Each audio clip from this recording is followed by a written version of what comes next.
Svetlana was always proud of her ability to plan. When a notary handed over the documents for the apartment to her late grandmother in early September, the woman immediately understood that she needed to sell quickly.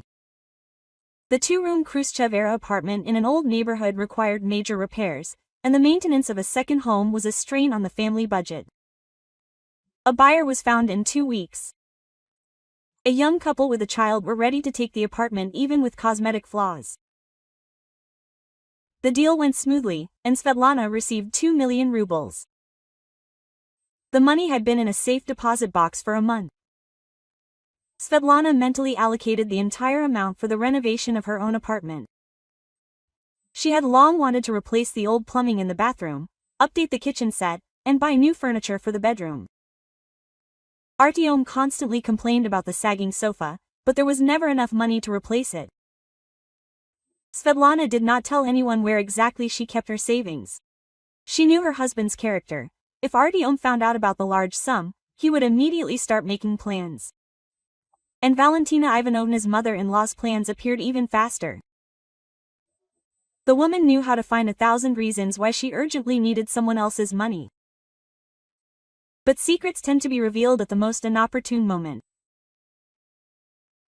On Friday evening, Svetlana was talking on the phone with her friend Vera, sitting in the kitchen, stirring soup and talking about her plans for the weekend. "You know, I'm thinking of going to a furniture center," Svetlana said into the phone. After selling her grandmother's apartment, she finally had the opportunity to update the furnishings. "How much are you planning to spend?" Vera asked. "Well, not everything at once, of course, but there are opportunities. 2 million allows you to act without haste." Svetlana did not notice how Artyom appeared in the hallway. Her husband returned from work earlier than usual and heard the end of the conversation. The man froze at the kitchen door, listening intently. "We agreed on tomorrow then." Svetlana finished the conversation and turned to the stove. "Hi." Artyom entered the kitchen as if he had just arrived. "Something smells delicious. The soup is almost ready. How are things at work?" "Normal." Artyom sat down at the table, but Svetlana noticed that her husband looked thoughtful. "Listen, what were you talking about with Vera about some kind of sale?" Svetlana frowned. So he was eavesdropping. "About Grandma's apartment. You know that you sold it a month ago." "I know. But I haven't heard the details about the money." "Where did you put it?" "Put it aside," Svetlana answered briefly, pouring soup into plates. "Where did you put it?" "On deposit?" "In a bank cell. I plan to spend it on repairs." Artyom nodded, but Svetlana saw that something was clearly bothering her husband. Artyom was silent for the rest of the dinner, only occasionally nodding at his wife's remark. After the meal, Artyom went into the room and talked on the phone for a long time. Svetlana washed the dishes and involuntarily listened to snatches of conversation. "Yes, Mom, I understand. Of course, this is a serious amount." "No, I didn't know before."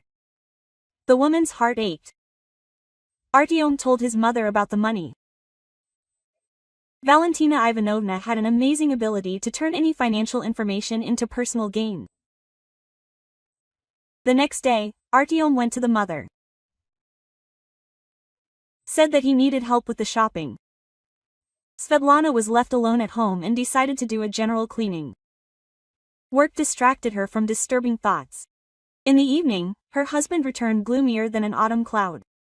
His face was tense, his movements were abrupt. Svetlana immediately understood the conversation with his mother. It was not easy. Artyom went into the room, turned on the TV and sat down on the sofa. Svetlana brought tea, but the man barely nodded in gratitude. Quote, "What happened?" his wife asked cautiously. Artyom turned off the sound of the TV and turned to Svetlana. Irritation was visible in the man's eyes. Quote, "Mother told me about her plans," Artyom began. "She wants to buy a summer house in a gardening association. She found a suitable plot with a house, but she doesn't have enough money. So what? How? What? She needs to help her parents." Svetlana noticed how her husband's tone had changed. Usually gentle and calm, Artyom now spoke assertively, as if he was preparing for an argument. "Artyom, "This is my money from the sale of the inheritance. I've already decided what I'll spend it on." Quote, "What are yours?" The husband raised his voice. "We are a family, we must help our relatives. Your mother is already 62 years old. Why buy a dacha at such an age?" "Because a woman has worked all her life, she deserves a vacation in nature." Svetlana took a pause, trying to stay calm. She knew that the main thing in such conversations was not to shout. Valentina Ivanovna receives a decent pension. If she wants a dacha, she can take out a loan. A loan? Artyom jumped up from the couch. At her age, the bank will not give her a loan for such an amount. And if it does, the interest will eat up half of her pension. Then let her choose a cheaper plot of land. Svetlana. The husband sat back down on the couch, trying to pull himself together.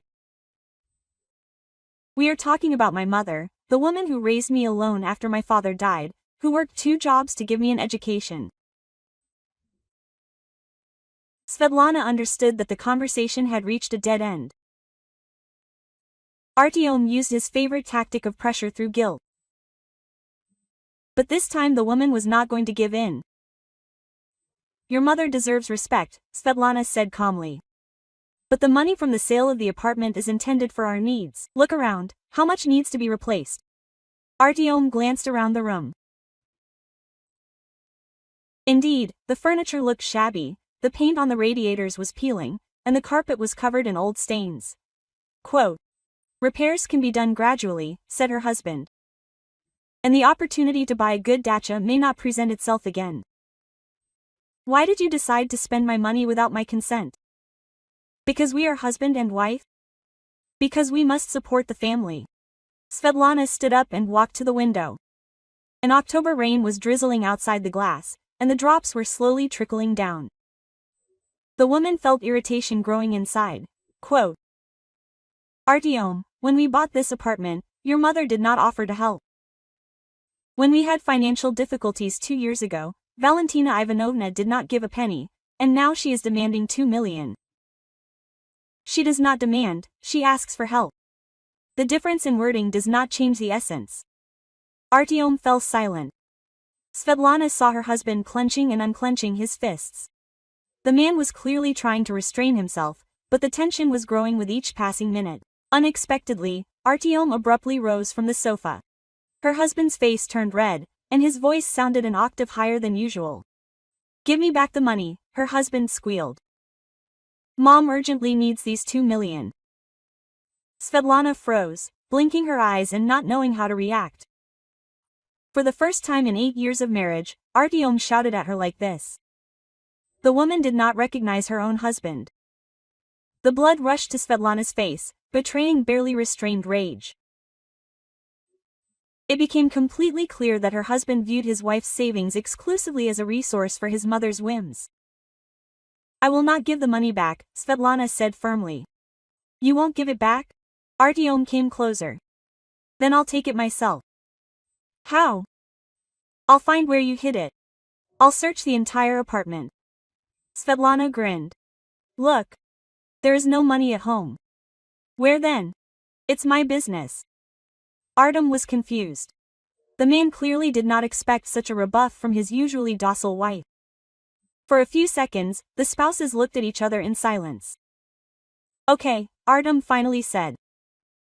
"Let's talk tomorrow when we calm down." The husband went into the bedroom and locked the door. Svetlana was left alone in the room, trying to comprehend what had happened. Over the 8 years of their life together, she had gotten used to Artyom's gentle nature. Her husband never raised his voice, always found compromises in controversial situations. But today the woman saw a completely different person. Svetlana went to the mirror and looked at her reflection. A 34-year-old woman with tired eyes and premature wrinkles around them. 8 years for courage, working as a kindergarten teacher, a constant lack of money for the simplest joys. And now, finally, there was an opportunity to change the environment, to make the house more comfortable, and her husband demands that she give everything to her mother-in-law for another blush. The woman sat down in an armchair and took out her phone.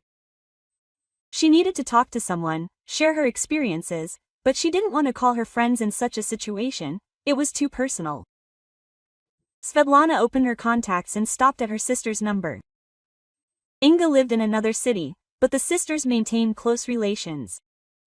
Maybe the older sister could give some good advice. "Hello, Sveta," Inga responded. "How are you, Inga?"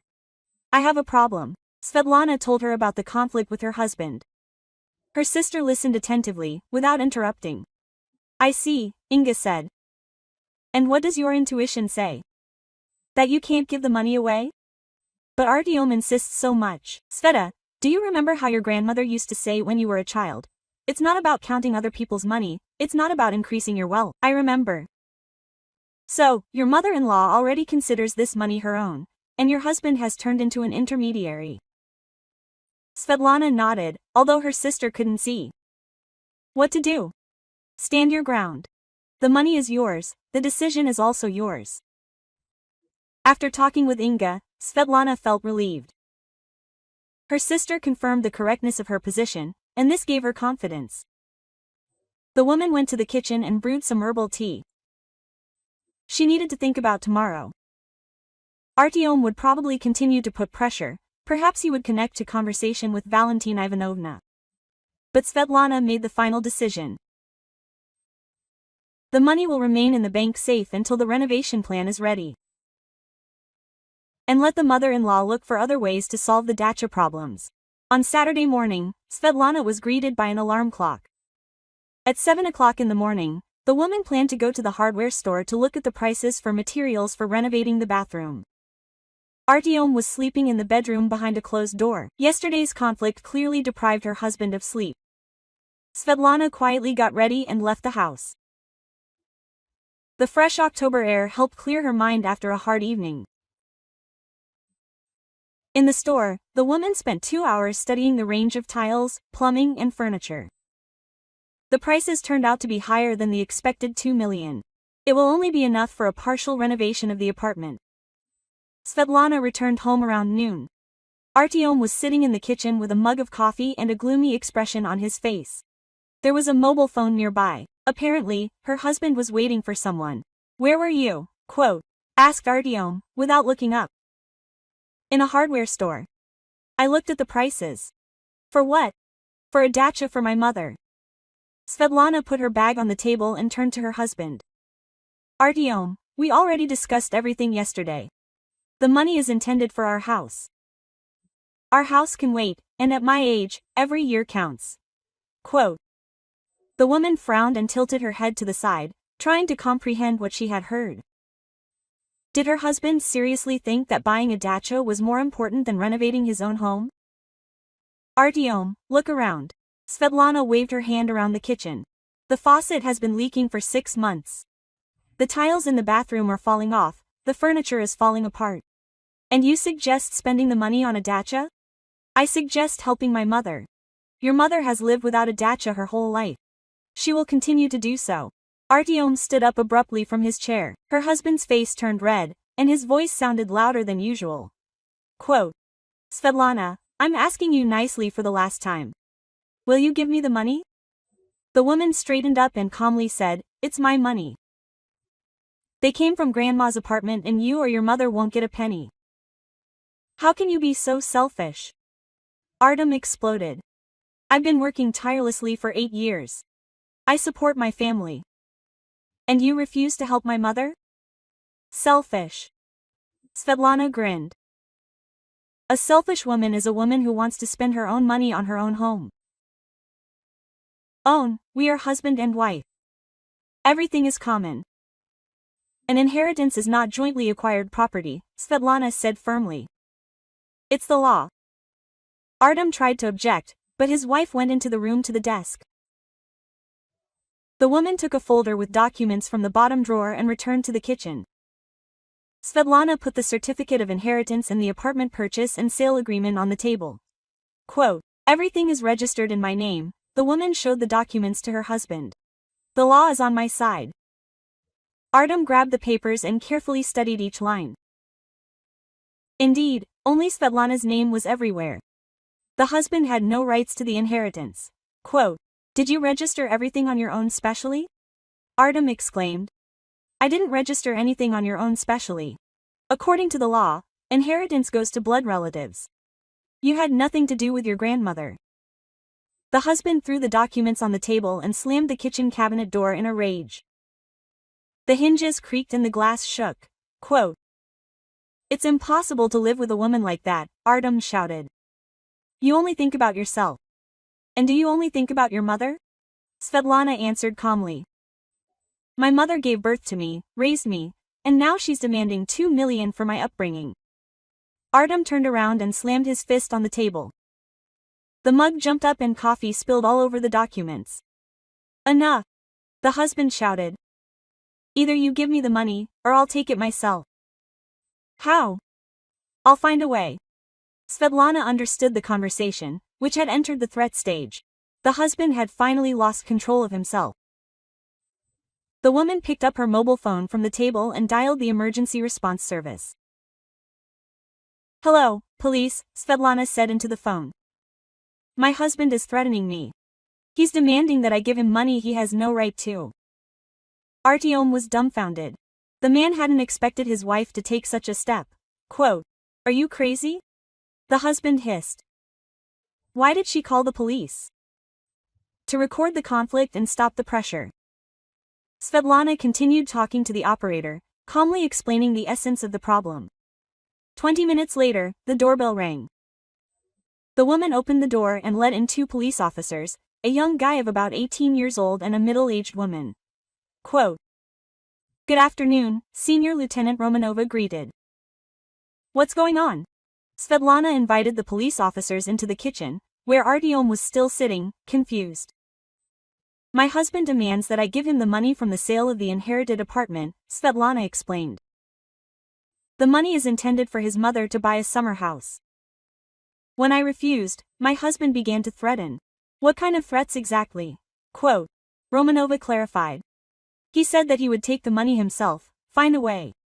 The policewoman turned to Artyom. Quote, Is that true? I didn't threaten, the husband muttered. I just asked to help my mother. The junior officer intervened, shouting and banging on the table. Artyom fell silent. Romanova took out a notebook and wrote down the main details of the conflict. Then she asked Svetlana to show the documents for the apartment. Quote, Everything is correct, said the policewoman, having studied the papers. The inheritance is the personal property of the wife. The husband has no rights to it. So I can't do anything at all? Artyom asked. You can go to court, answered Romanova. But there is no chance of winning the case. The law clearly regulates the rights of heirs. Svetlana felt relieved. The officials confirmed the woman's rightness. Citizen Romanova turned to Artyom. Any attempts to force the wife to alienate property are an offense. I recommend resolving family issues peacefully. After the police left, silence fell in the apartment. Artyom sat at the table, staring at one point.